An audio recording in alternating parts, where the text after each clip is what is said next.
Surgawi, satu hati kami berdoa, mengucap syukur kepada Tuhan, karena rancangan Tuhan selalu yang terbaik buat kami. Malam hari ini Tuhan, kami sangat bersyukur karena kami boleh jumpa kembali dengan keluarga besar Dorea Ministry yang ada di Kris Kencana dan Dorea Ministry lainnya yang ikut bergabung. Kami percaya ini semua bukan sebuah kebetulan, tetapi ini merupakan anugerah Tuhan yang dahsyat untuk kami semuanya. Ajar kami mengerti, paham dan kenal siapa Tuhan yang sanggup melakukan perkara-perkara dahsyat walaupun kami di tengah pandemi global. Kami percaya Tuhan selalu ada topang kehidupan kami, topang kebutuhan kami, topang keuangan kami, bahkan terlebih topang akan kesehatan kami. Terima kasih Bapa di surga, urapi hamba-Mu dan urapi kami semuanya. Kami mau belajar satu kebenaran firman Tuhan, dan kami sambut firman Tuhan ini dengan hati yang bersyukur. Haleluya, amin. Ya puji Tuhan, Tuhan memberkati kita semuanya. Kayaknya pandemi ini saudara membuat kita terkurung banyak di rumah ya. Tetapi itu tidak akan mengurangi rasa syukur dan rasa terima kasih kita kepada Tuhan. Karena ini bukan masalah kita di rumah saja, tetapi masalah kita tahu bersyukur kepada Tuhan. Bahwa keadaan boleh berubah, tetapi hati kita nggak akan pernah berubah untuk mencari hadirat Allah. Saya percaya walaupun kita tidak ada persekutuan doa di Kris Kencana, tetapi lewat streaming, jauh di mata, dekat di streaming. Amin. Ya, puji Tuhan. Saudara, saya ingat kisah tentang Ishak di dalam Kejadian pasal yang ke-26. Coba saya baca untuk saudara. Kejadian 26 ayat yang pertama. Saya membaca buat saudara. Maka timbullah kelaparan di negeri itu. Ini bukan kelaparan yang pertama yang telah terjadi dalam zaman Abraham. Sebab itu Ishak pergi ke Gerar kepada Abimelek, raja orang Filistin. Saudara, kadangkala kita menghadapi badai dalam kehidupan yang memang saya katakan dadakan. Nggak ada di antara kita yang bisa menyetop badai. Nggak ada di antara kita yang mengatakan berhenti dulu karena saya belum siap menghadapi badai. Hari ini saya mau katakan walaupun badai berkecamuk luar biasa dan kita tidak terbiasa, tetapi saya percaya sekarang ini kita dipaksa Tuhan untuk terbiasa melihat keadaan. Saya percaya kita lagi dipaksa Tuhan untuk benar-benar bergantung sepenuhnya kepada Tuhan. Dan kita tidak bisa memakai cara kita untuk memaksa Tuhan. Tetapi yang kita yakini ketika kita sejalan seirama dengan Tuhan, maka di tengah badai pun kita akan mengalami mujizat-mujizat Tuhan yang luar biasa. Karena kalau kita lihat kisah Ishak ini, Ishak disuruh untuk tidak di Mesir, tetapi dia harus ke Gerar. Saudara, peristiwa ini sangat memilukan hati, karena Tuhan menyuruh bukan pergi ke zona nyaman, tapi dia harus keluar dari zona nyamannya dan pergi ke negeri yang bermasalah. Saya percaya saudara, kita ini semua kalau dikasih pilihan, kita nggak akan pernah mau pergi ke tempat yang kering, yang tandus, yang bermasalah, yang kena kelaparan. Mungkin kalau saya kasih pilihan kepada saudara, ini loh ada tiket gratis, siapa yang mau? Tiket gratisnya satu, ya, ke Ethiopia. Tiket gratis yang kedua ke Wuhan, ya. Dan tiket gratis berikutnya ke Eropa. Saudara mau pilih mana? Ya, pasti kita ini akan memilih hal yang nyaman, yang enak, yang rasanya bisa membuat kita ini, waduh, sejuk nih mata ya melihat Eropa kayak apa. Saya percaya dalam masa pandemi seperti ini nggak ada pun yang di antara kita yang wah mau ke Ethiopia aja atau mau ke Wuhan aja. Yang kita mau adalah kita akan memilih tempat yang nyaman untuk pribadi kita. Mungkin kita akan katakan me time Tuhan, me time Tuhan. Tapi hari ini kita melihat bagaimana Ishak disuruh Tuhan pergi ke negeri yang bermasalah. Dan ini masalah bukan cuma sekali, tetapi sudah berkali-kali. Dan kita lihat terjadi kelaparan yang berkepanjangan. Kesusahan besar terjadi karena kita lihat kalau terjadi kelaparan berarti ekonomi goncang, kejahatan makin bertambah, bahkan mungkin akan kita lihat kebobrokan moral di dalamnya. Tetapi saya melihat bagaimana Ishak rasa cintanya kepada Tuhan membuat dia mau mengikuti maunya Tuhan. Saya terkagum melihat Ishak ini karena apa? Dia rela menanggalkan atau keluar dari zona nyamannya untuk pergi ke zona yang kritis, ke zona yang membahayakan, ke zona yang ya artinya ini tempat yang tidak baik, tempat yang tidak menyenangkan, apalagi kalau sudah kelaparan berkepanjangan, kejahatan itu makin bertambah. Tapi saya lihat bagaimana Ishak mau bayar harga di hadapan Tuhan. Saudara, ingatlah bahwa orang yang mau bayar harga di hadapan Tuhan, Tuhan pun rela bayar harga dalam kehidupannya. Saya percaya jika kita sekarang ini sedang mengalami masa di mana, waduh, rasanya kita hadapi badai ini seperti di padang gurun ya. Karena di padang gurun kita lihat ya cuacanya ekstrim banget kan. Kalau kita lihat ya mungkin ada yang pernah ke Israel, pernah ke Mesir, pernah melihat padang gurun kayak apa. Waduh, rasanya di padang gurun itu ya mendadak bisa ada cuaca ekstrim. Dan suhu di padang gurun pada siang hari itu 47 derajat. Malamnya minus 2 derajat. Itu bisa membuat kita punya badan ini bisa sakit, saudara. Ya, karena cuaca ekstrim. Yang terkadang juga pada malam hari kita bisa mimisan karena saking dinginnya. Kita bisa, apalagi yang punya jantung, bisa bermasalah, bisa sesak napas, saudara. Tetapi saya melihat bahwa walaupun sekarang ini kita diperhadapkan dengan padang gurun yang, wah, ini cuaca ekstrim yang kita hadapi, tetapi saya percaya sebelum semuanya ini terjadi, Tuhan sudah mempersiapkan untuk umat-umatnya ini kuat dan mampu menghadapinya. Karena benar kata firman, segala perkara dapat kutanggung di dalam Dia yang memberikan kekuatan kepada kita. Sampai hari ini saya tidak pernah melihat keluarga besar Dorea Ministry kekurangan makan.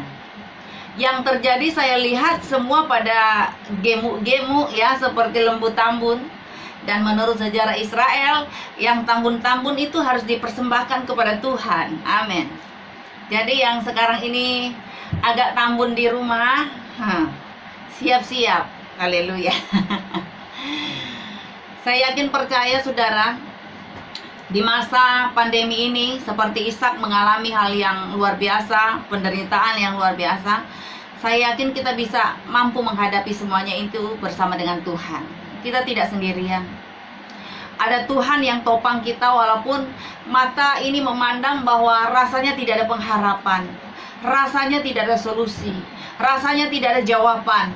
Tetapi percayalah, saudara, Yesus itu kalau bikin kejutan selalu terkadang ya sudah di persimpangan jalan baru Tuhan bertindak. Saya hanya ingin mengatakan kepada saudara, tetaplah taat sekalipun mungkin nyawa kita terancam. Tetaplah berpegang kepada firman bahwa aku mampu karena ada Tuhan yang memampukan aku. Saudara tidak perlu terlalu membesar-besarkan masalah. Saudara tidak perlu membesar-besarkan goncangan-goncangan sekarang ini dengan virus corona, di mana-mana banyak yang meninggal, teman, sahabat, saudara.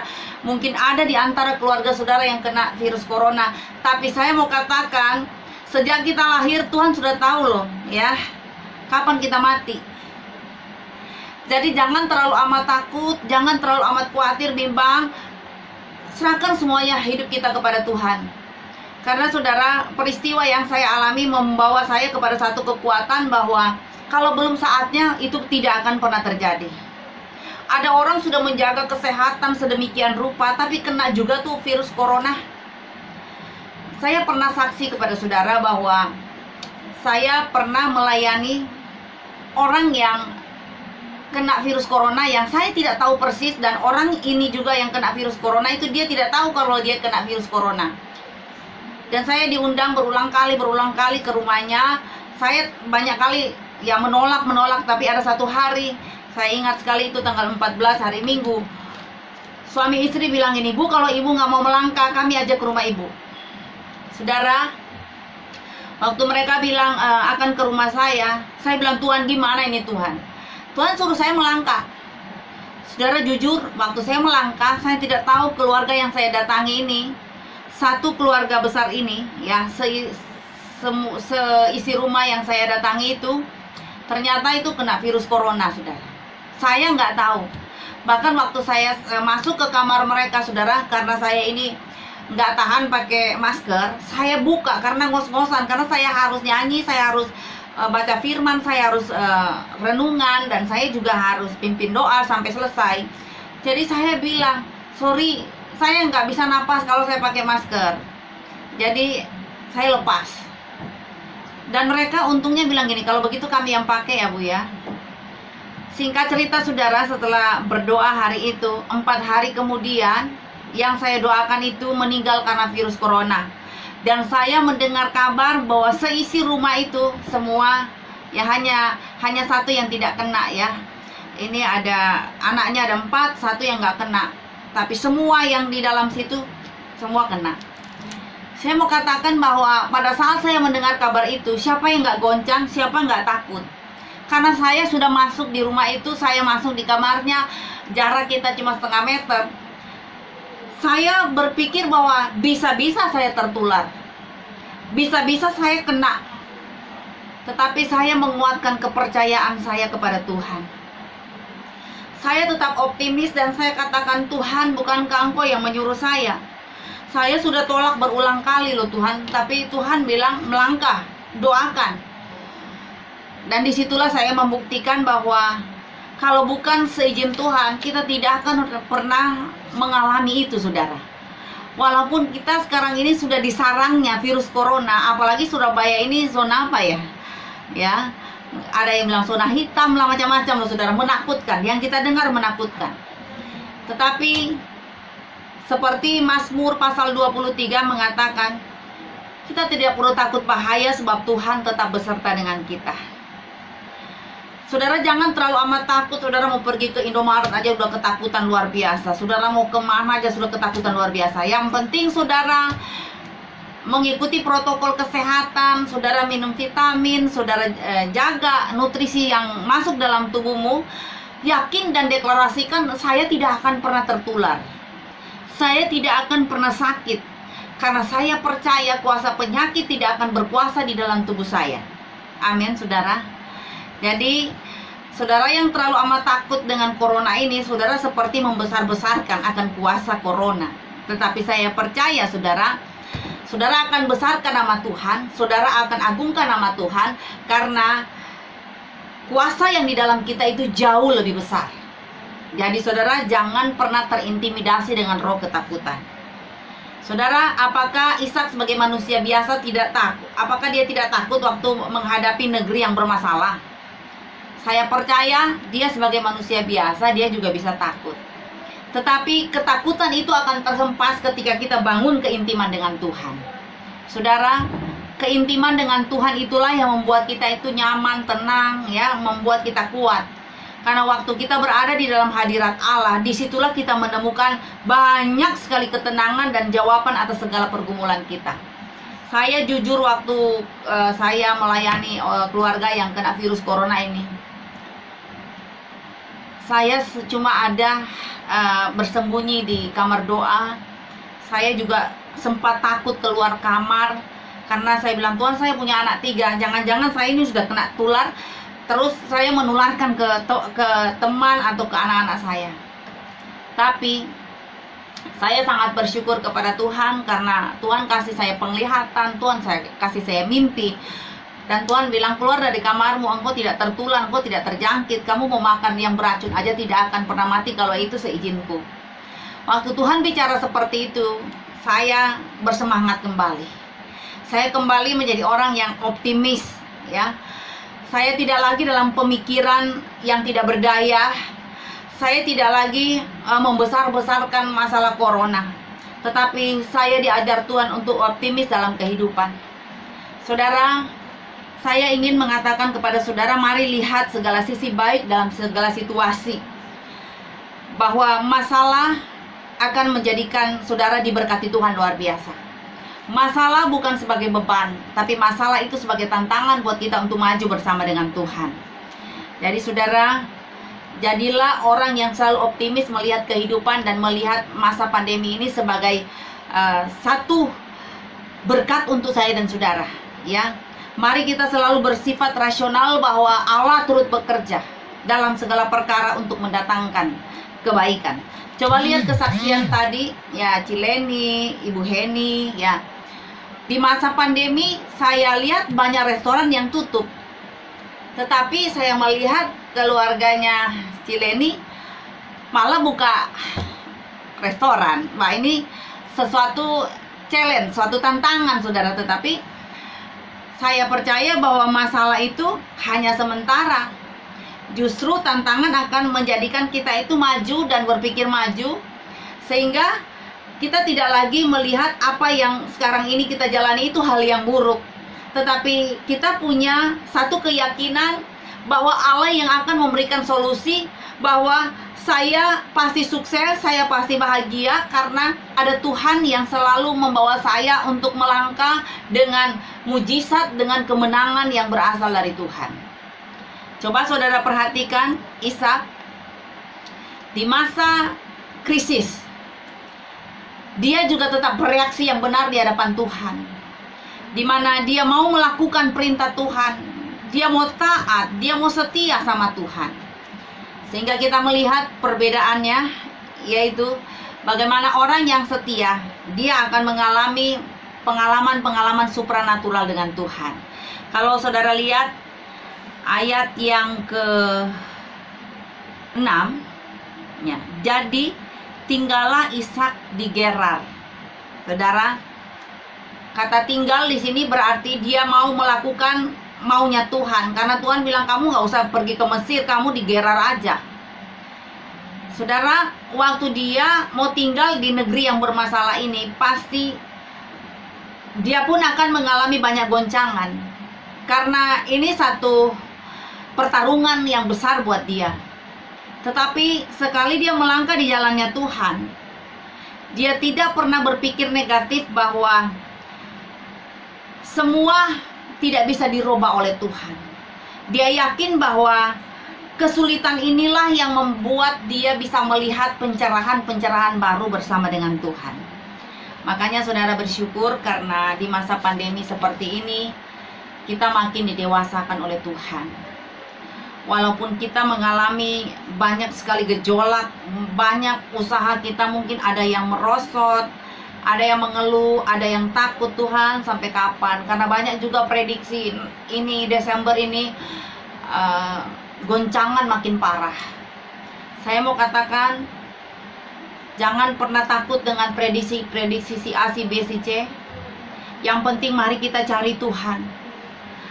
Mampu, ya kita berdoa supaya Tuhan memampukan kita untuk bisa menjalani kehidupan dengan selalu bersyukur kepada Tuhan dan selalu membangun keintiman dengan Tuhan. Saudara harus yakin bahwa akan ada terobosan di dalam hidup kita yang memampukan kita melampaui segala keterbatasan kita. Bahwa mungkin kita tidak mampu melihat hal yang baik di depan mata kita. Tetapi ingat bahwa di dalam Tuhan itu ada solusi. Dimanapun kita berada, percaya bahwa Tuhan akan membawa kita pada solusi-solusi yang tepat. Dan justru Tuhan akan membawa kita untuk selalu berdaya guna. Artinya gini, seperti kesaksian Cileni tadi, dalam masa pandemi bisa buka restoran. Dalam masa pandemi, wah, closing 5. Wah, ini sebuah keajaiban ya. Ini pertanda bahwa di masa krisis pun kita itu masih berguna dan kita masih bisa berdaya guna. Jadi saudara, apapun yang kita kerjakan, mari ya kita optimis kita akan berhasil. Walaupun mungkin kita ini hanya jualan makanan, mau jualan seperti saya sekarang kan jualan singkong ya saudara. Makanya sering ada yang selalu ikut saya dalam pelayanan namanya Ibu Ruth. Dia bilang, wah Ibu Hesti ini anak raja. Saya bilang anak raja tapi kok jualan singkong ya. Aduh haleluya. Saudara, saya tidak pernah malu. Karena apa? Disinilah saya membuktikan bahwa orang rajin pasti akan menangkap buruannya. Orang rajin itu pasti akan dihargai Tuhan. Saudara jangan pernah merasa, wah, aku nih sekarang tadinya bos, kok sekarang jadi kacung ya. Sekarang aku mengerjakan hal-hal beginian, kok aku goreng pisang untuk jual, kok aku begini, kok aku begini. Saudara, orang gengsi tidak akan pernah melihat kemuliaan Tuhan. Ya, selama saudara dan saya ini diberikan keahlian, diberikan otak untuk berpikir, untuk berdaya guna, kenapa tidak saudara lakukan? Saya percaya bahwa orang rajin pasti diberkati oleh Tuhan secara dahsyat dan luar biasa. Sehingga saudara tidak akan pernah terkecoh dengan apa yang saudara lihat. Ya, ada orang yang sekarang, waduh, sudah ketakutan banget kali ya. Apalagi kalau ada debt collector di depan pagar, aduh haleluya. Ada orang yang mungkin tidak takut lagi dengan jatuh pingsan, tetapi ada yang takut dengan jatuh tempo ya saudara ya. Tapi saya percaya Tuhan pasti punya solusi yang luar biasa, amin. Ada di sini yang sekarang sedang bergumul dengan jatuh tempo, coba angkat tangan sama saya, haleluya. Ada, Lia? Ya, percaya walaupun di depan kita ini ya, wah, banyak yang sudah mulai jatuh tempo nih, KPR ya, cicilan ini, cicilan itu. Tapi saya percaya satu persatu akan diatasi oleh Tuhan, amin. Apapun yang dikerjakan, percaya Ibu Heni ya, satu persatu diselesaikan tuntas sama Tuhan. Karena Tuhan tidak pernah bekerja setengah-setengah, tetapi Tuhan kalau kerja satu paket ya. Dan saya yakin ya, yang kita kerjakan, yang kita doakan, selalu ada jalan keluar. Makanya saya senang sekali itu pujian yang sering dinyanyikan, lagu kebangsaan di Uni saudara ya, tentang badai dan gelombang. Wah, saya senang sekali dengan pujian itu saudara. Bagaimana kalau kita nyanyi itu pujian badai dan gelombang? Saya senang sekali dengan pujian ini saudara. Makanya kalau saudara ada yang di Kris Kencana ada yang tahu dengan pujian ini, coba nyanyi bersama. Saudara, saya ikut kuliah psikologi. Ternyata saudara, otak kita ini sekarang kala itu udah penuh dengan masalah ya. Dan itu yang membuat kita itu kalau terlalu penuh itu bisa error, ya bisa depresi. Tetapi salah satu cara untuk membuat kita punya otak awet muda adalah kita nyanyi ya. Makanya yang sudah agak error, yang sudah penuh nih kepala, ada baiknya kita nyanyi dulu. Amin. Ayo kita nyanyi dulu, baru kita lanjut. Amin.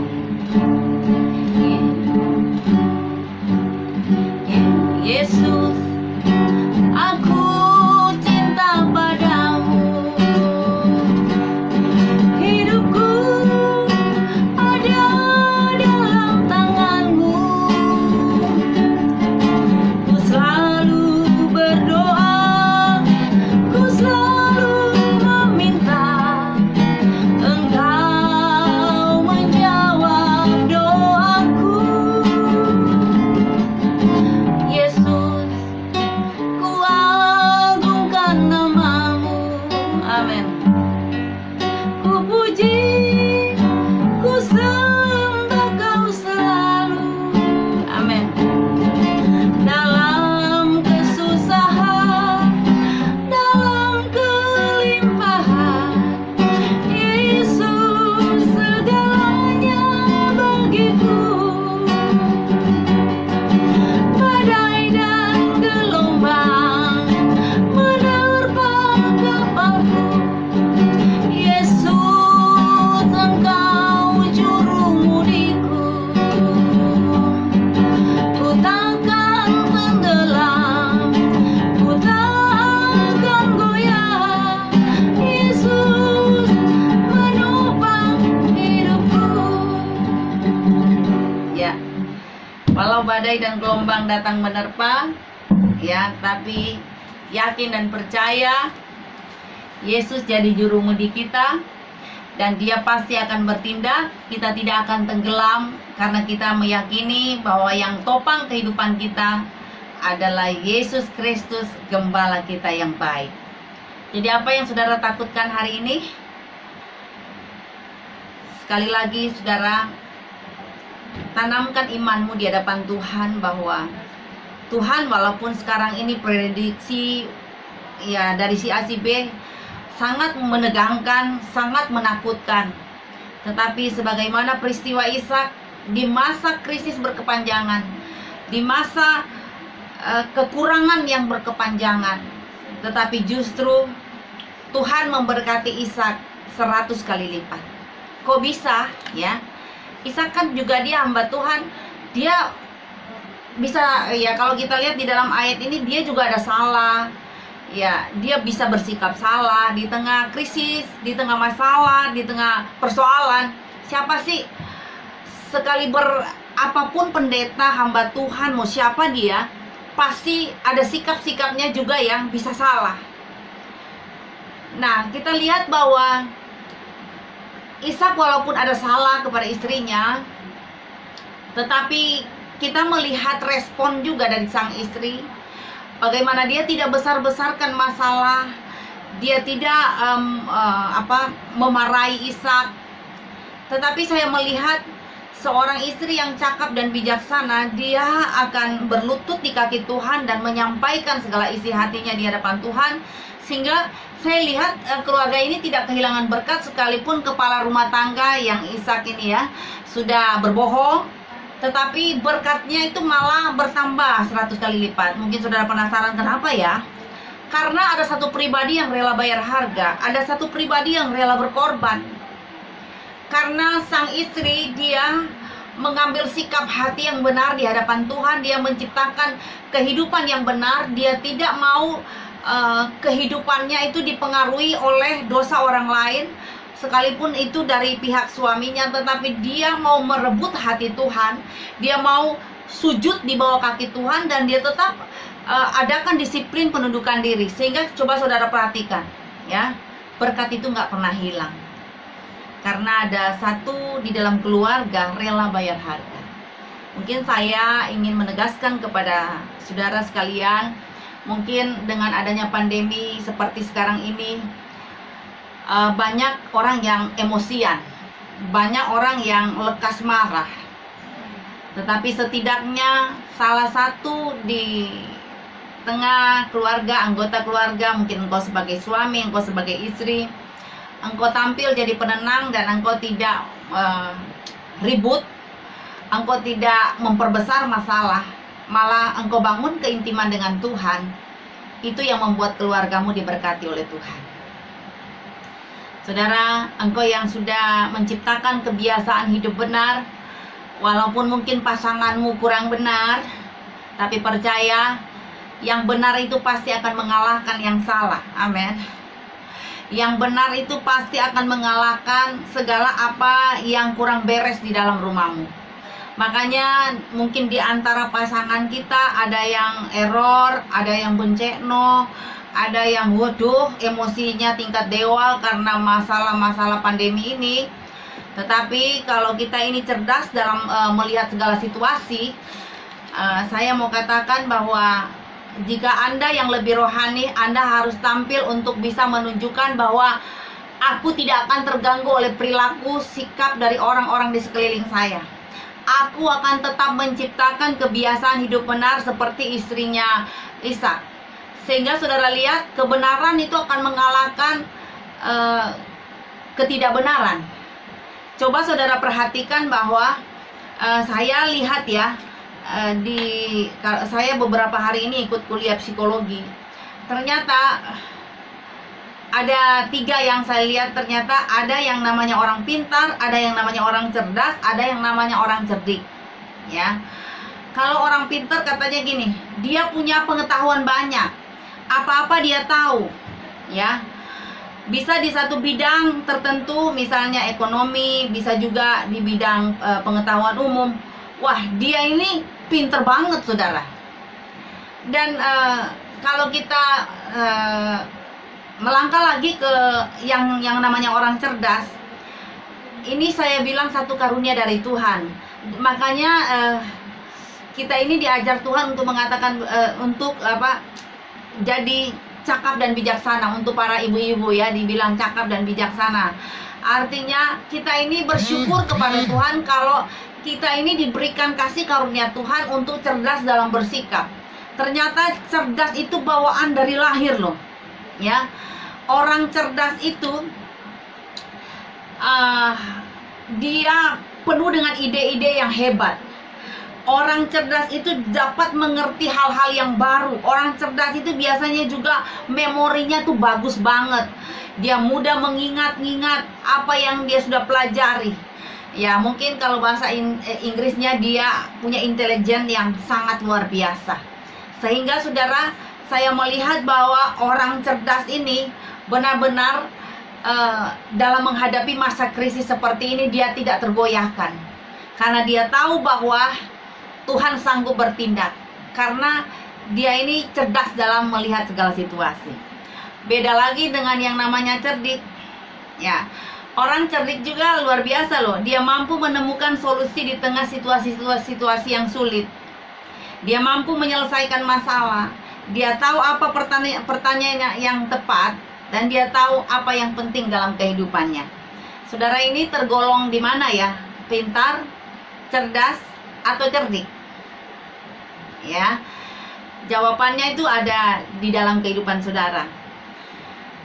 Saya yakin percaya dengan adanya pengalaman-pengalaman yang pahit dan manis dalam kehidupan, itu akan membawa saudara terbentuk menjadi orang yang cerdik.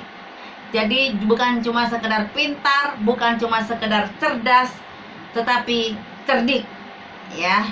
Jadi alangkah baiknya kalau semua itu kita miliki dan kita yakin bahwa kita akan menjadi pemenangnya karena kita ini selalu berproses dengan Tuhan. Beberapa minggu yang lalu saya khotbah bahwa Tuhan sedang membawa kita ini menjadi seorang pengajar. Kalau dalam bahasa Yunaninya didaskalos.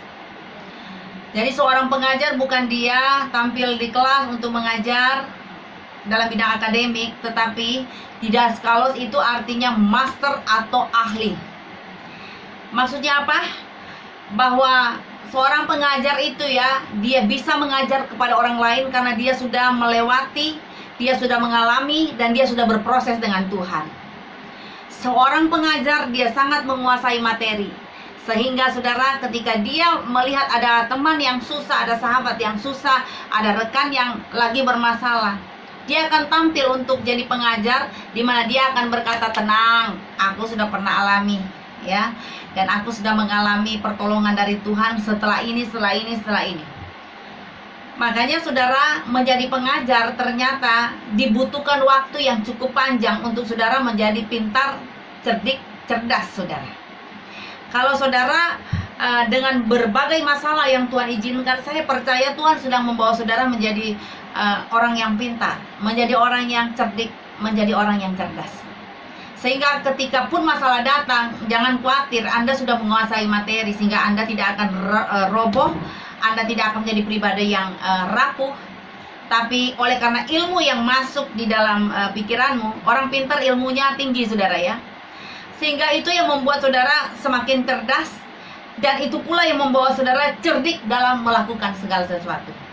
Makanya saudara ya, Tuhan bilang, hendaklah kamu cerdik seperti ular dan tulus seperti merpati. Ternyata tidak cukup kita jadi orang pintar, tidak cukup kita jadi orang cerdas, tetapi kita ini harus jadi cerdik dalam segala hal. Ya, tapi kalau ketiga-tiganya ada, wah luar biasa. Karena kita ini hidup bukan sekedar kita ini paham tentang kebenaran di dalam Alkitab, tetapi saya percaya kita kan manusia sosial. Ya, kalau kita ini manusia sosial yang butuh orang lain, yang bisa beradaptasi dengan orang lain, ya dengan adanya ilmu, ya maksudnya kita tergolong dalam orang pintar, maka kita juga akan pintar bersosialisasi. Orang yang pintar bersosialisasi, dia punya toleransi yang luar biasa, sehingga dia peka dengan orang lain, bahkan dia akan selalu berempati dengan orang lain. Hari ini saudara, saya pastikan bahwa sekalipun Anda dan saya ini sedang mengalami krisis, sedang mengalami padang gurun, mengalami cuaca ekstrim, tapi saya percaya seperti Ishak, di tanah yang kering, di tanah yang tandus, dia diberkati Tuhan 100 kali lipat. Kira-kira di sini yang kepingin dapat berkat 100 kali lipat, coba angkat kedua belah tangan. Aduh, kayaknya semua sudah lagi kebelet nih ya, pingin diberkati Tuhan. Ya udah bosan jadi orang miskin semua kali ini ya. Haleluya. Saya percaya mengangkat tangan, siap-siap Tuhan turun tangan. Amin. Yang lagi angkat tangan setinggi-tingginya, percaya Tuhan sedang bekerja, turun tangan di setiap masalahmu. Tuhan turun tangan di setiap keadaan sulitmu, dan Tuhan pasti turut campur tangan dalam semua keuanganmu, kesehatanmu, anak cucumu pasti diberkati oleh Tuhan. Amin, saudara. Kita harus deklarasikan setiap saat, setiap waktu bahwa Tuhan sedang bertindak, Tuhan sedang beracara. Aku tidak akan miskin, tetapi di negeri yang bermasalah seperti sekarang ini, aku diberkati Tuhan 100 kali lipat. Aku bukan sekedar makan enak untuk diri sendiri, tetapi aku mau memberkati. Amin.